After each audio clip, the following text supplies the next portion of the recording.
అది పాయడం కాదు. హలో పెద్ద గ్యాస్ ఉందా? మొత్తం వేసుకోవచ్చు. ఒక్కడికి 700 600 గుంటలు తగ్గబడి మొత్తం గ్యాస్ వెళ్ళిపోతుంది. తెలుసురా? లేకుంటే గుర్చాలు గిట్టలు అన్ని తగ్గబడుతుంది.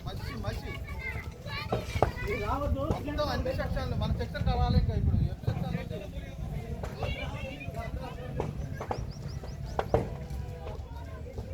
హలో బండి వేసుకోండి. గ్యాస్ తీసుకొని పోదురా, అన్నీ వేలిపోతున్నాయి గ్యాసులు. మీరు గిట్టలా మొత్తం తగ్గబడుతుంది. గ్యాస్ దిగిరా అంటే